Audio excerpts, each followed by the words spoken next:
opera, Isaiah. Jamaican opera, master. Jamaican opera? Yes. It's about the greatest of prophets. When is it going to be? 5th and 6th of October. One weekend only. Where can I get my ticket? You have to check social media, master. Social media? Social media. What father you got high-tech, man? Yeah, man. Isaiah, October 5 and 6 at the National Arena. 1 weekend only. Don't you miss it. Get Sagicor School Companion Health Plan for as little as $2,540 per month. The time by Sagicor Life is 7 o'clock. Coming up in CVM News at 7. Police double fatal shooting sparks fiery protests in Spanish Town community.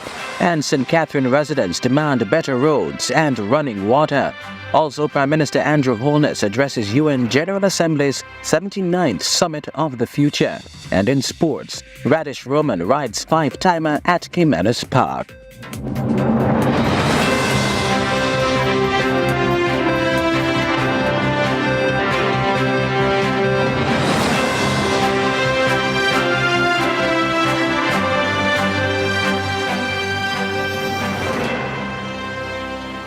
From Kingston, Jamaica, this is CVM News at 7, the weekend edition. It's Saturday, September 21, 2024. I'm Ramon Gordon. There was heightened police presence in sections of Rivoli St. Catherine Saturday morning, following protests triggered by a double fatal shooting Friday night. Police say 2 firearms were recovered during the incident, but locals and family members say the victims were innocent men killed in cold blood. More from Neika Lewis. The details of the incident are under scrutiny surrounding how 2 men from Rivoli in Spanish Town, St. Catherine, died at the hands of the police Saturday night. Police say the men were fatally shot during a confrontation in the area at about 9 p.m. and 1 Smith & Wesson pistol with a magazine containing 2 9mm rounds of ammunition, along with 1 shotgun, were seized during the incident. The men have been identified as Marco Miller, otherwise called Hezzy, and Alex Philippot, otherwise called Toby, both of Bucktown.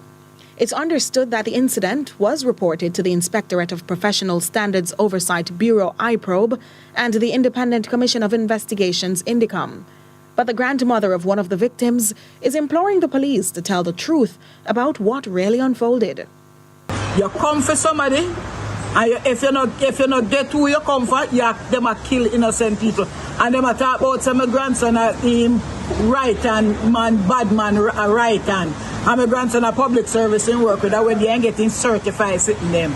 You understand? So all who attack me, they gonna no left him, drop him name, because man no gunman. Or no drop him name, him man no gunman, him a hard working, but he having 2 picnic them. He having 2 daughters. And me I tell them policemen, I said, look out because God not sleep. It's you know, and I go meet on the Waterloo and not very long because me I go up on 21 day fasting. If that the work, me go up on 40 day fasting for you know. Peart alleges her grandson was a hardworking man who was contracted to a prominent local company and provided for his 2 daughters who were away with relatives at the time of his demise. Working man, running joke, gamble, drinking 2 juice in God church in my God church every Sunday. In the second friend dance, in go and be in Ghana church.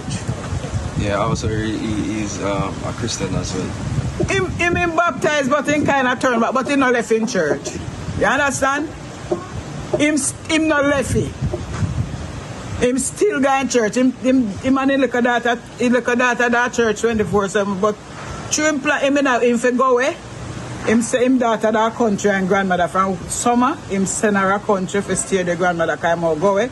Though she is unclear as to the whole story surrounding his death, she claims there may have been evidence tampering, adding the outdoor cameras were destroyed and her grandson's modem inside taken, allegedly by the police. Another property where Miller met his end was also shown by the angry residents who pointed to blood stains on the wall and a trail of blood and boots leading to a nearby gully.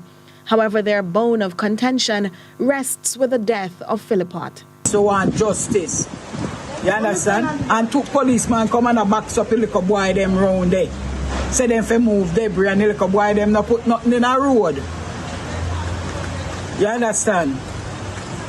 If you talk anything, them a put people in a jeep like say, in cousin come and attack and them a take him put her in a jeep. You understand? Just them all black back road. But then them free for talk anything. You can't tell her no talk, so she grieve. You understand? So she have a right for talk. Neika Lewis, CVM News. More news now. Frustration was evidently high in St. Catherine as residents of Riversdale and the surrounding areas staged a protest demanding better roads and water. Despite efforts to improve conditions themselves and appeals to representatives, they say not much has changed. Courteney Lewis sets the scene of Friday's protest.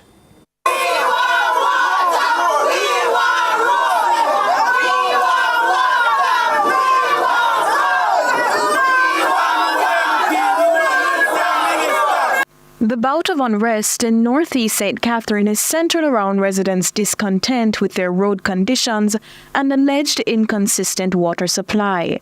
They say they've been complaining to their political representatives to no avail. So we don't have no water for bathe.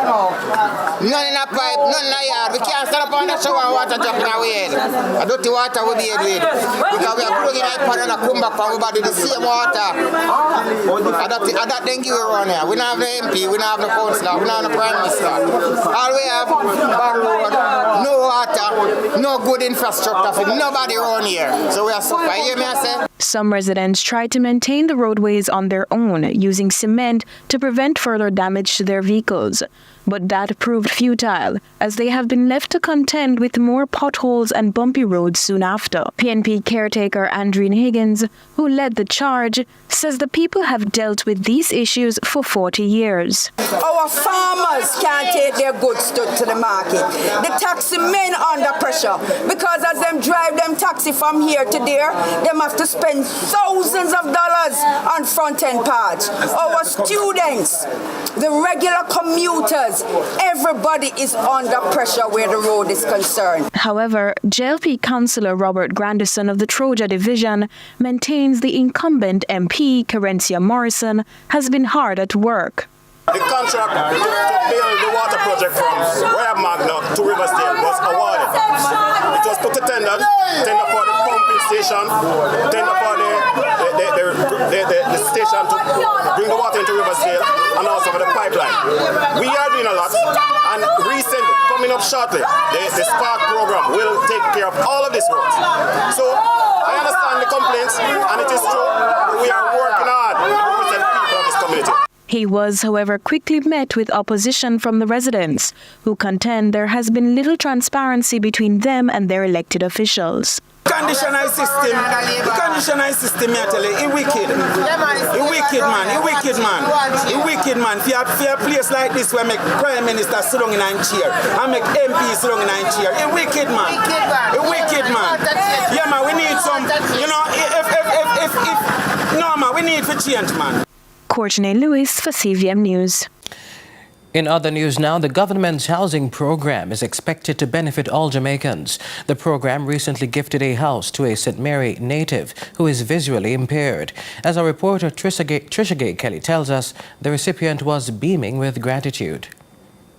The government's social housing program continues to change the lives of many Jamaicans with a convenient and safe housing solution. But to some Jamaicans, it's not just a house, it's a miracle. For Rosemary Johnson, who is visually impaired, it's a blessing. The condition in which I was living in, it wasn't a nice condition. As you can see it right there, the pictures on the wall right there. I must say that I am blessed. God have blessed me, and I am so happy and so elated. Johnson's new home was built in St. Mary, where she originally resided. However, she has been living in Portmore, St. Catherine for years.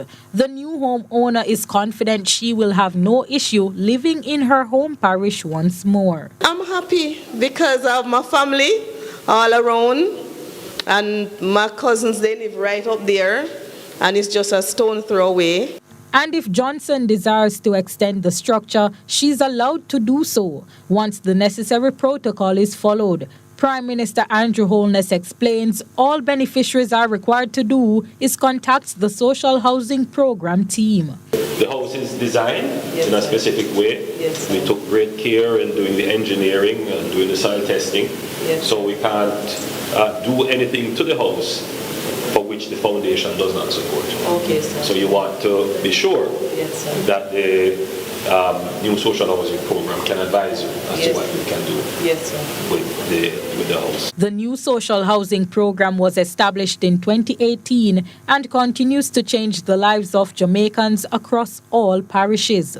Trisha Gay Kelly, CVM News. Amid a crime increase in parts of Manchester, residents are being urged to have each other's backs. One member of parliament is suggesting more positive solutions through government provisions for youngsters in the parish. Courteney Lewis tells us more. A rise in the incidence of crime in Knockpatrick, Manchester, has prompted elected officials and the police to find a new way of reducing fear. The ripple effect of crime in the community has led to a decline in social and economic activities. At a community meeting, Member of Parliament for Central Manchester, Rhoda Moy Crawford, encouraged residents to speak up. This informer for dead culture, we have to get rid of it. Because at the end of the day, if we don't cooperate with the police and tell them what we know, you don't have to do it publicly. You can do it quietly. There are many silent lines that you can call in anonymously and give information that you know. Crawford says alternatives to crime are wrapped up in permanent opportunities. There are so many opportunities being created by the government. Those who do not have the educational qualification, HEART is now free. There are so many different programs that are being offered through HEART. There's even the CARE program. Now, this program allows you to go to school, and every week you're given a stipend, and at the end of the month, you're also given an additional stipend. So the weekly allowance is for your fare and lunch money, and you get a stipend at the end of the month. She was not alone. Both the councillor caretaker and mayor issued a sobering call for residents to support each other. The days of see and blind, hear and deaf is only a matter of time before your neighbor see and blind, hear and deaf when something is happening to you. We need to take a stand as citizens, not just of Albion or the Knockpatrick division or the constituency of Manchester Central, but the entire Jamaica. Let us talk about the things that affects us. Because if we don't talk, somebody else will talk for us. And in their talking, it may not be the talking that we want. And so I'm encouraging all of us to be our brothers and our sisters' keeper. The next person could be you. While previous reports show a decrease in shooting deaths, the police also took a stance, urging a collective approach to ward off criminals. Everybody knows something. Everybody knows something. You might not know everything, but you know something. And they say each piece solves the whole. Somebody in this crowd has something that they can tell the police to assist with what is happening. Everybody is not dumb and dumber. The police are further seeking to improve communication between residents and the force, requesting continued support from locals with their crime reduction strategy. Courteney Lewis for CVM News.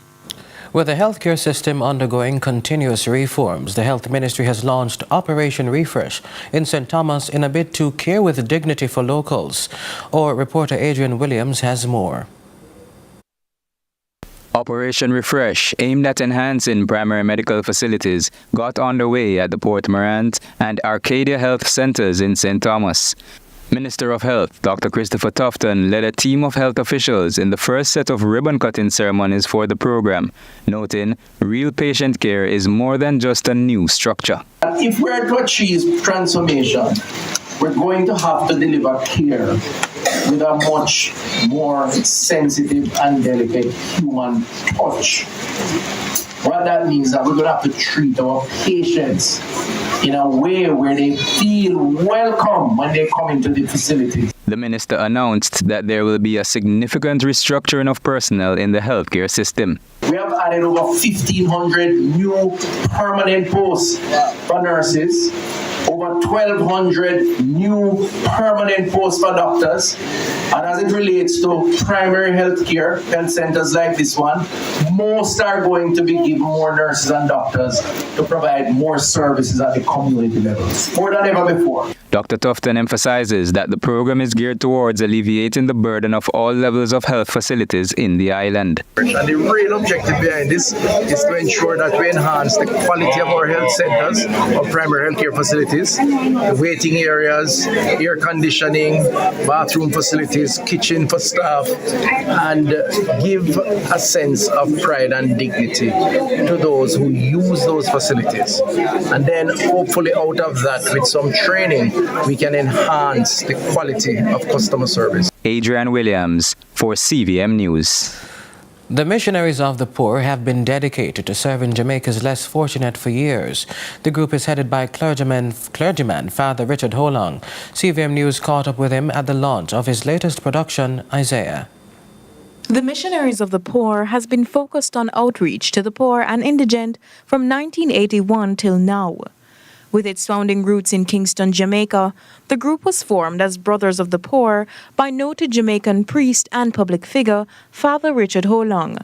Father Holong is equally known for his charitable and religious outreach and impact, added to his reputation for mounting some of Jamaica's best theatrical productions that are well supported.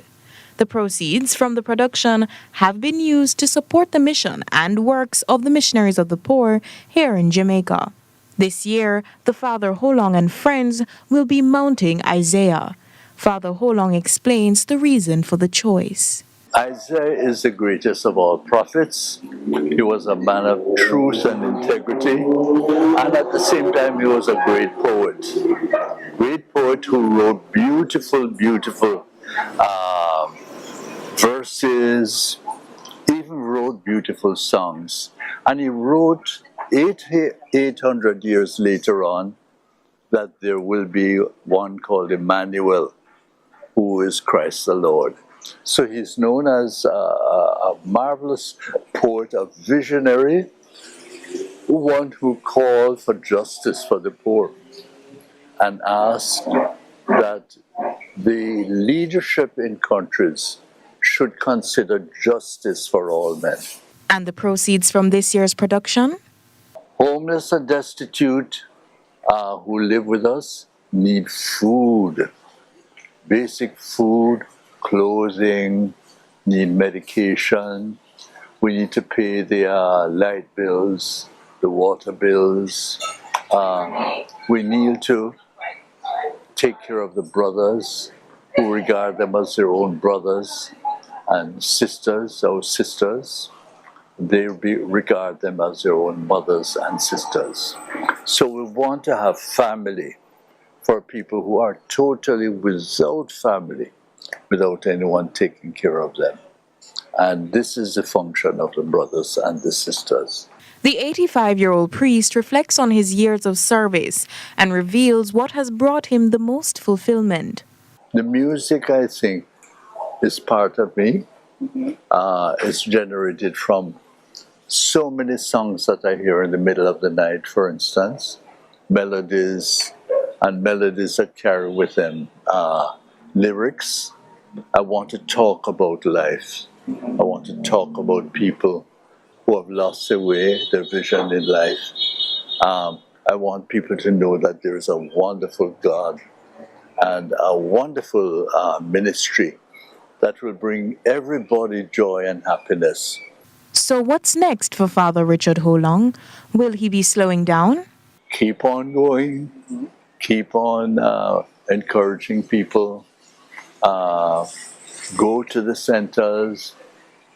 Foster the vocation of the brothers. Take care of the poorest of people, which is really a very centered vision that comes from the Bible. And I feel I must live out the Word of God. The National Arena will mount the work Isaiah starting on October 3. Courteney Lewis for CVM News. And in news just in, a 48-hour curfew is now in effect for the Rivoli town in Spanish Town, and it started at 6 p.m. today. The boundaries are north Manchester Street to Riverbank, south on Barrett Street, east on Riverbank, and west Whitechurch Street to Manchester Street. Residents must stay indoors unless authorized by security forces. We'll, of course, continue to bring you this story as it unfolds. Moving on now, Prime Minister Andrew Holness is in the U.S. meeting with members of the diaspora as we speak at a town hall after rallying UN leaders this week to continue making good on promises to future-proof the nation for the next generation. More in this report. Tackling matters that will seek to future-proof the nations for possible shocks on several fronts at the Future Summit of the 79th General Assembly of the United Nations. Prime Minister Andrew Holness appeared unshaken by the local happenings concerning the latest Integrity Commission report. For governments like mine, this effort will require a whole-of-society collaboration as we seek to embed futures thinking in all our decision-making processes across national and local government. The role of civil society, academia, and the private sector in this endeavor will be critical in developing solutions, as well as building and maintaining momentum towards implementation. The Prime Minister commended the nations on the Pact for the Future, the Global Digital Compact, and efforts around building a better future for coming generations, adding much energy is being exerted locally to build a better future, which will require the support of all major groups, including civil society. We have lowered our debt to GDP ratio, increased our foreign exchange reserves, reduced our unemployment rate, and achieved single-digit inflation as well as financial sector stability.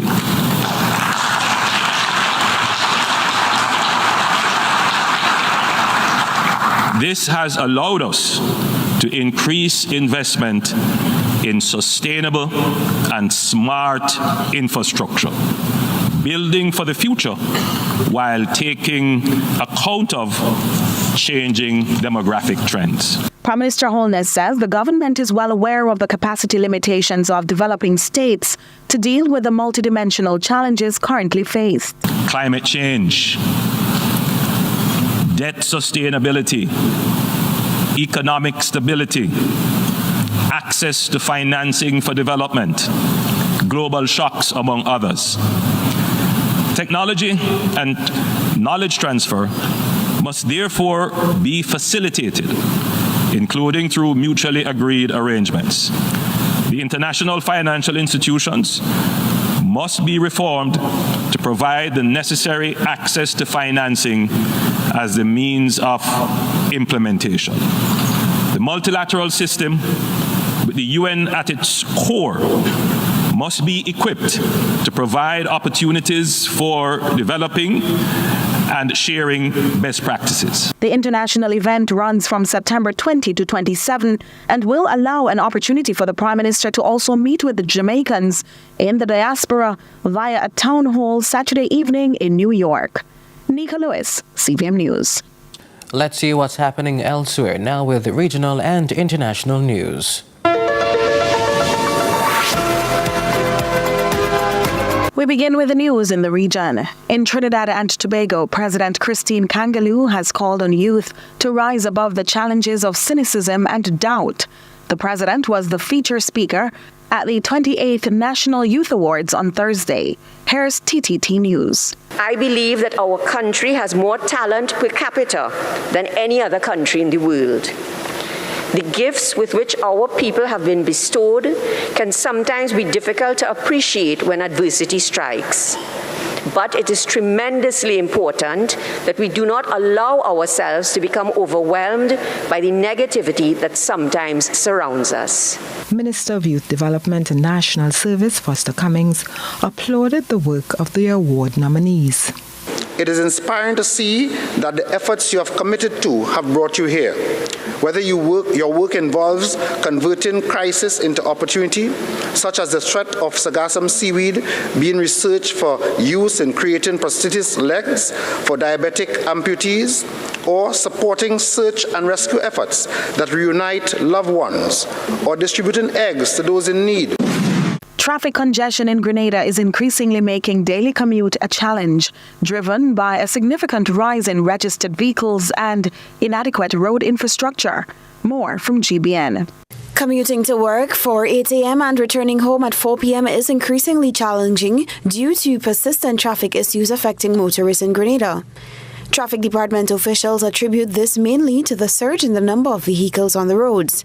Assistant Superintendent of Police Randall Batiste, head of the traffic department, reports that the number of registered vehicles has doubled over the past 5 years, reaching a concerning total of 63,780.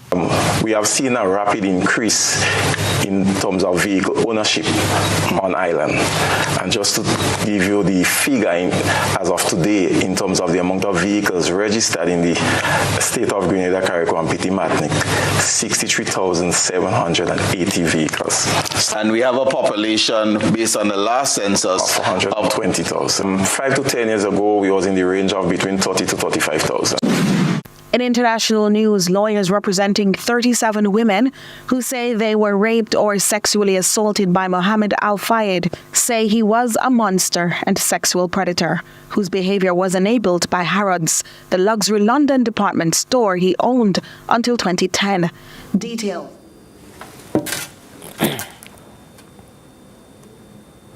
For This Inspired Jamaica, Curlin Brown continues a conversation on a teenage boy who is making strides, living through challenges with autism.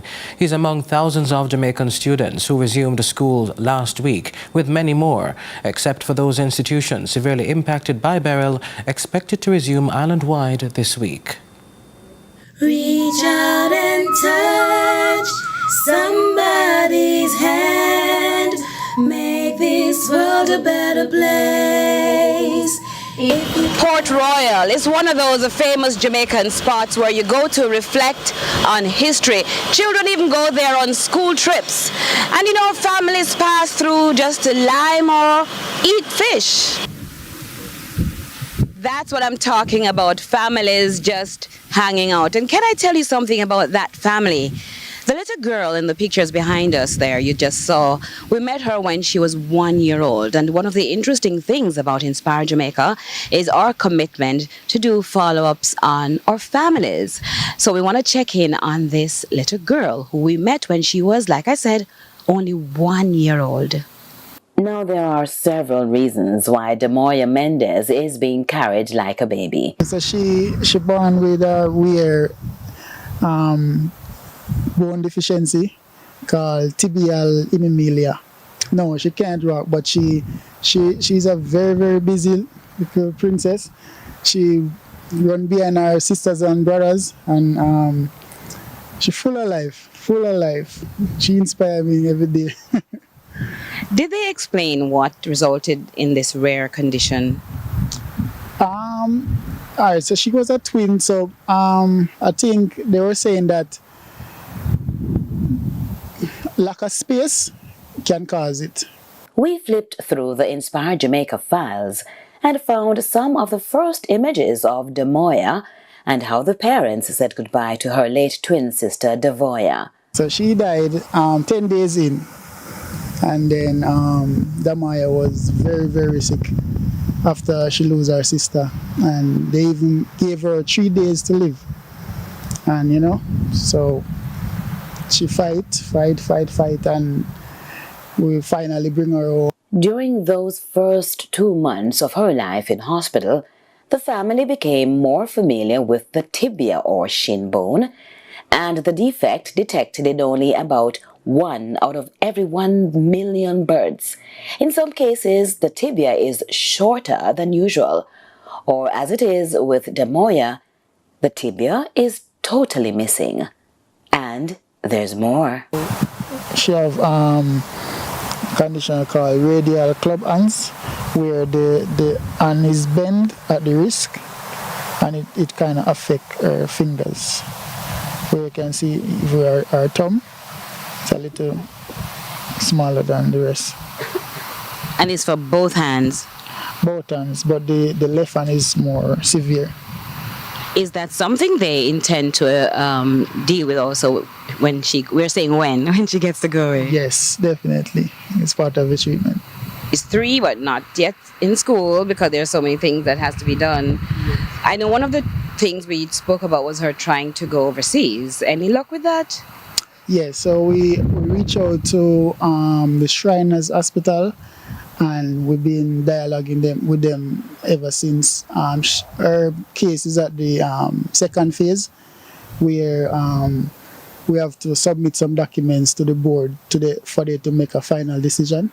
Shriners Hospital's decision, he explains, also rests heavily on a few non-medical factors. There's 2 types of funding. One where the parents can seek funding that's outside of the medical treatment and stuff, because the surgery is covered by the Shriners Hospital, but like rent, transportation, visa application, and any other treatment outside of Shriners Hospital, then we would have to look extra funding for that.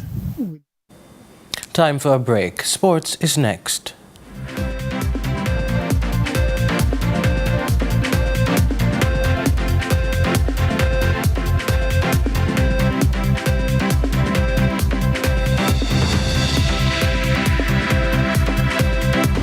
We a big deal when we touch the ground. Yeah, a KFC when we're pulling up. Anything for the taste of a KFC, big deal. The time by KFC is...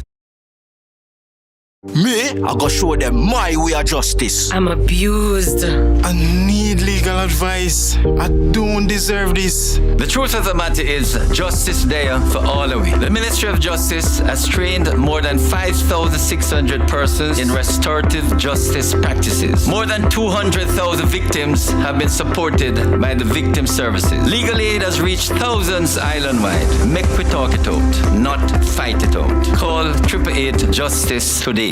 This is the Aedes aegypti mosquito that spreads the Zika, chikungunya, and dengue viruses. Search for its breeding sites and destroy them. This is the Aedes aegypti mosquito that spreads the Zika, chikungunya, and dengue viruses. Protect yourself from the bite of this mosquito. A message from the Ministry of Health and Wellness. Based on his personality, what kind of bug would you compare your husband to? Tasha. A roach.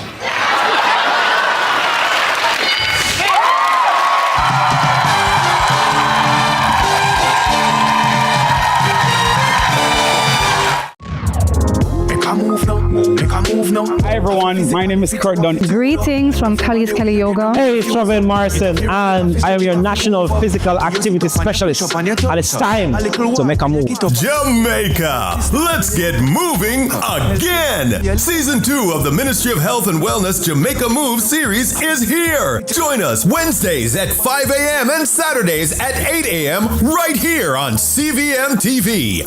Let's get moving. Make a move now.